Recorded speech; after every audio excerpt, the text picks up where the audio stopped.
Halo teman-teman, selamat datang kembali di Gia Academy YouTube channel. Semoga teman-teman selalu sehat dan terus semangat ya.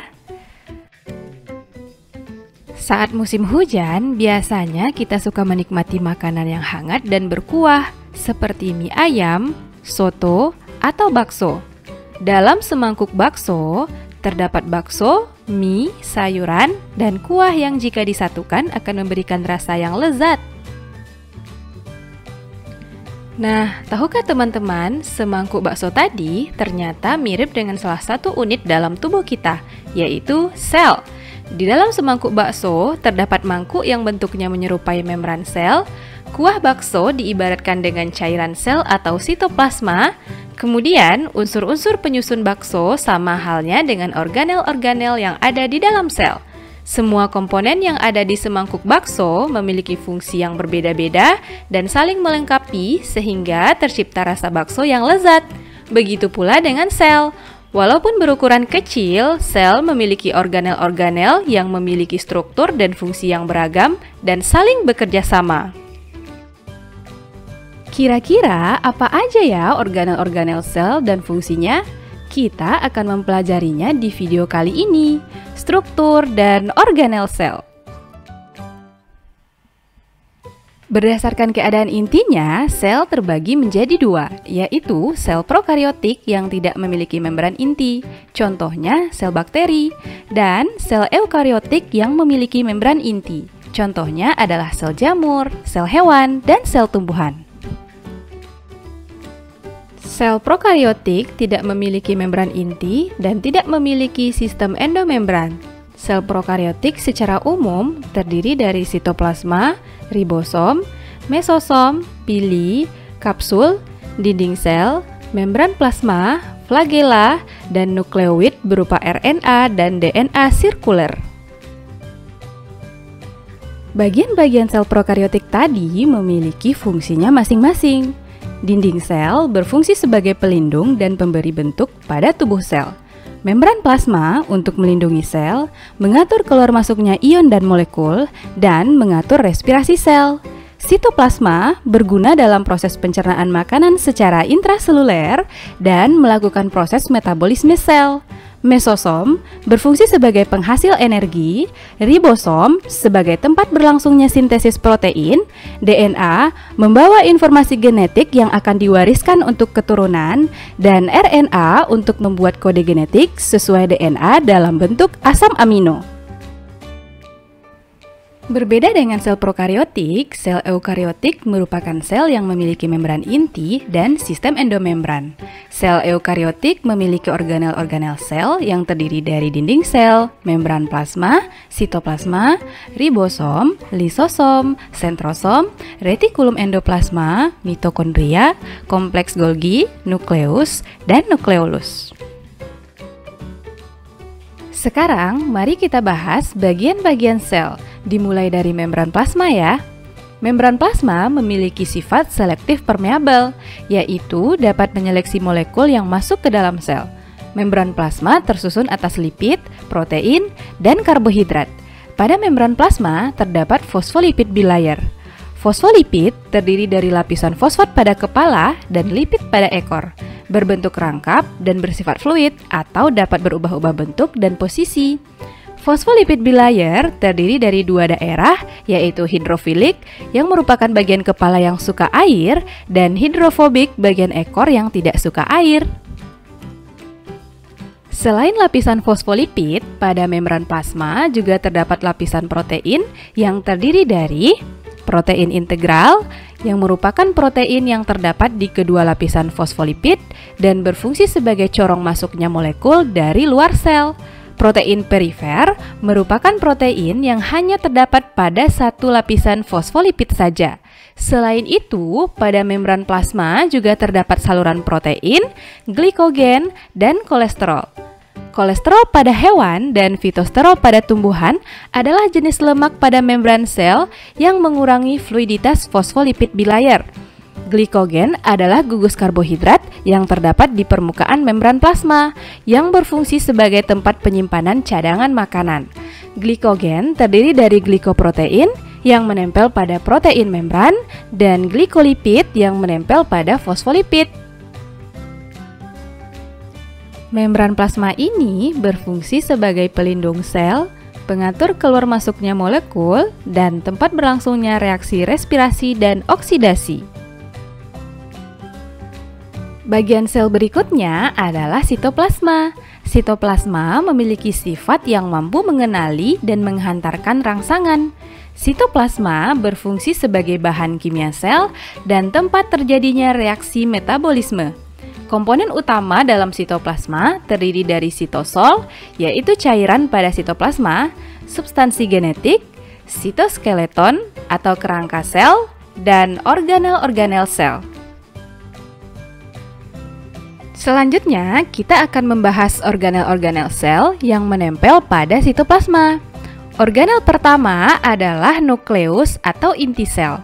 Nukleus terdiri dari membran inti, nukleoplasma, nukleolus, dan kromatin.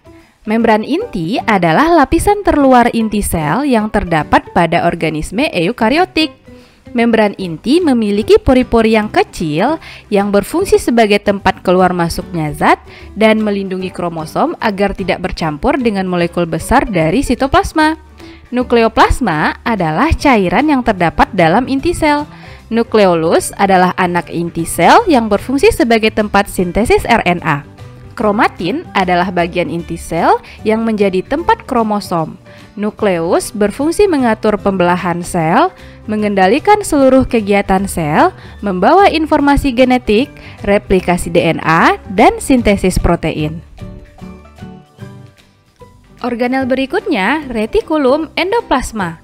RE merupakan penghubung membran inti, ribosom, dan badan Golgi yang berbentuk kantung pipih yang memenuhi sebagian sitoplasma. Retikulum endoplasma ada dua macam, yaitu RE halus dan RE kasar. Retikulum endoplasma halus adalah RE yang tidak memiliki ribosom, letaknya jauh dari membran inti. Fungsi dari RE halus adalah sebagai tempat sintesis lemak untuk hormon, metabolisme karbohidrat, penyimpanan kalsium, dan detoksifikasi racun. Retikulum endoplasma kasar adalah RE yang memiliki ribosom. Letaknya kebanyakan dekat dari membran inti. Fungsinya adalah untuk mensintesis protein bersama ribosom yang akan digunakan di membran atau di luar sel. Jadi, secara umum, fungsi RE adalah menyintesis lemak dan kolesterol sebagai alat transportasi antar molekul, menetralkan racun, dan menampung protein yang disintesis oleh ribosom yang terdapat di RE kasar. Selanjutnya, ribosom. Ribosom merupakan unit gabungan protein dengan RNA. Ribosom tersebar bebas di sitoplasma dan ada yang menempel di permukaan RE, yaitu RE kasar. Ribosom berfungsi menyintesis protein yang berguna untuk kegiatan metabolisme sel. Kompleks Golgi atau badan Golgi. Kompleks Golgi merupakan kumpulan ruang, gelembung kecil, dan kantong kecil yang bertumpuk-tumpuk. Kompleks Golgi berfungsi menjalankan sistem sekresi, membentuk membran plasma sebagai tempat sintesis polisakarida, dan membentuk akrosom.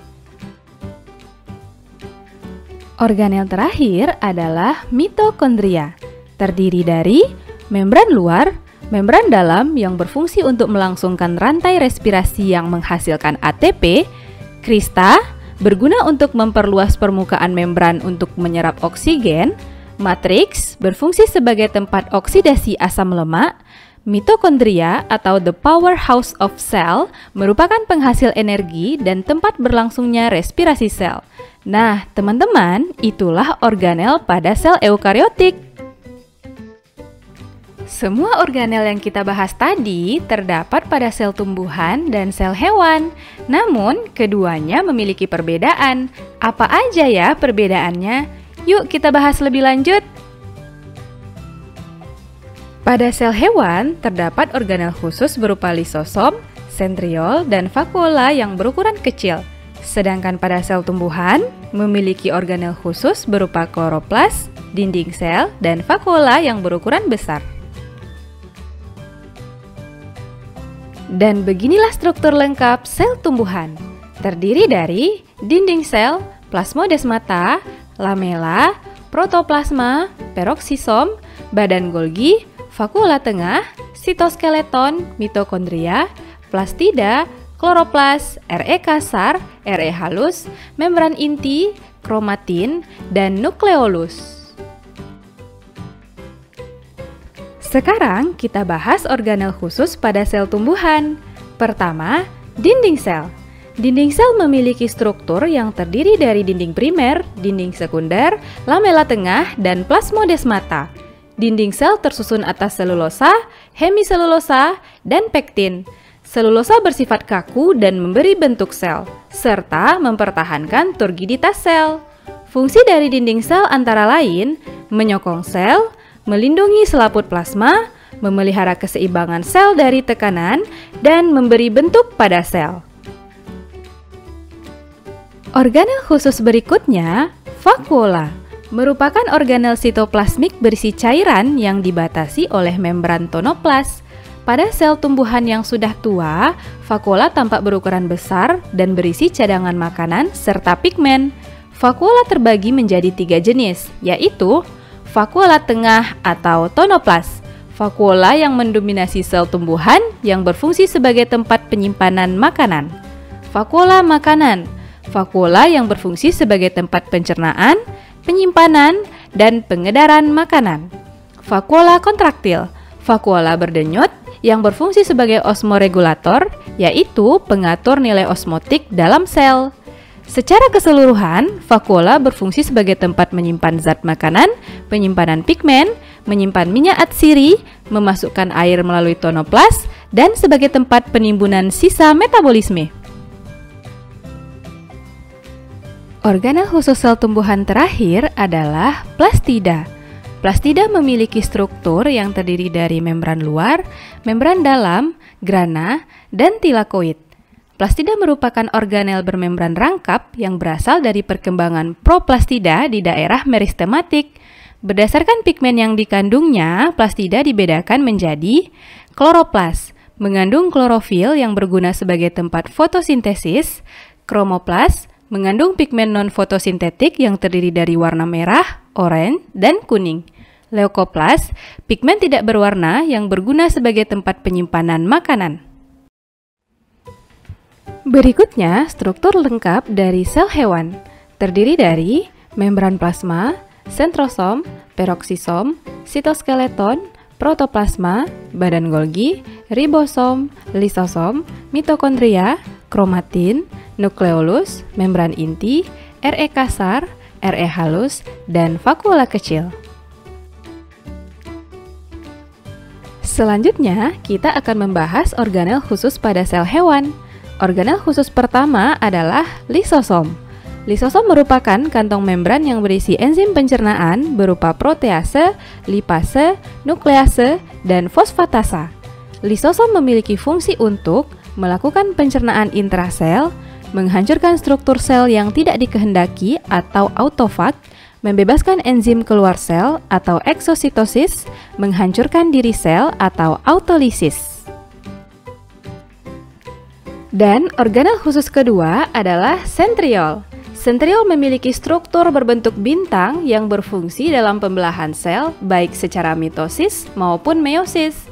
Pada sel hewan juga terdapat sentrosom yang terdiri dari 2 sentriol yang juga berperan dalam pembelahan sel. Nah, sampai di sini teman-teman bisa paham ya? Agar teman-teman semakin paham, mari kita selesaikan contoh soal berikut. Soal pertama, terdapat beberapa ciri dari organel sel dan kita diminta menentukan organel yang sesuai dengan ciri tersebut. Untuk soal seperti ini, kita bisa langsung menjawabnya jika kita sudah tahu ciri khas dari organel yang dimaksud soal. Jika tidak, kita perlu cocokkan satu persatu opsi jawaban dengan ciri khasnya sesuai materi yang sudah kita pelajari. Opsi A, nukleus.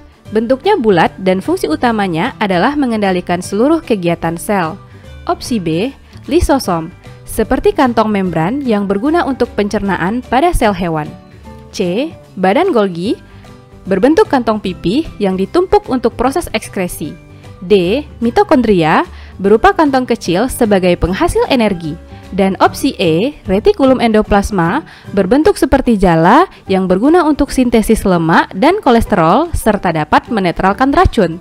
Jadi, jawaban yang benar adalah E. Soal kedua, diberikan gambar sel prokariotik dan kita diminta menentukan bagian yang memiliki fungsi yang sama dengan mitokondria. Kita tahu mitokondria merupakan penghasil energi pada sel eukariotik dan organel yang sama fungsinya sebagai penghasil energi adalah mesosom yang ditunjukkan oleh angka 5. Sedangkan angka 1 menunjukkan ribosom, 2 membran plasma, 3 sitoplasma, dan angka 4 adalah pili. Jawaban yang benar adalah E. Soal selanjutnya, terdapat beberapa organel sel, kita diminta menentukan organel yang hanya terdapat pada sel hewan. Untuk menjawabnya, kita ingat lagi organel yang membedakan sel tumbuhan dan sel hewan adalah sel tumbuhan memiliki kloroplas untuk fotosintesis, dinding sel sebagai pelindung, dan vakuola yang besar. Sedangkan sel hewan memiliki sentriol dan sentrosom untuk pembelahan sel, serta lisosom untuk pencernaan. Jadi, jawaban yang benar adalah B, sentriol dan lisosom. Soal keempat, diberikan gambar sel hewan dan kita diminta menentukan nama dan fungsi organel yang ditunjukkan oleh huruf X. Nah, teman-teman, kita ingat lagi, organel yang berupa kantong membran pada gambar tersebut adalah lisosom, yang fungsi utamanya melakukan pencernaan intrasel karena pada kantong membrannya terdapat enzim pencernaan. Jadi, jawaban yang benar adalah D. Soal terakhir, diberikan gambar sel tumbuhan, kita diminta menentukan organel yang berfungsi sebagai penyimpan cadangan makanan dan penimbun sisa metabolisme. Mari kita ingat lagi organel-organel penyusun sel tumbuhan dan fungsinya seperti uraian pada tabel berikut. Dan organel yang memiliki fungsi sebagai cadangan makanan dan penimbun sisa metabolisme adalah vakuola yang ditunjukkan oleh huruf G. Jadi jawaban yang benar adalah E. Oke teman-teman, sekarang kita sudah bisa membedakan organel pada sel hewan dan sel tumbuhan beserta fungsinya masing-masing. Bisa dimengerti ya? Demikianlah pembahasan kita tentang struktur dan organel sel. Jangan lupa tonton terus video-video terbaru di channel kita ya. Sampai jumpa di video berikutnya.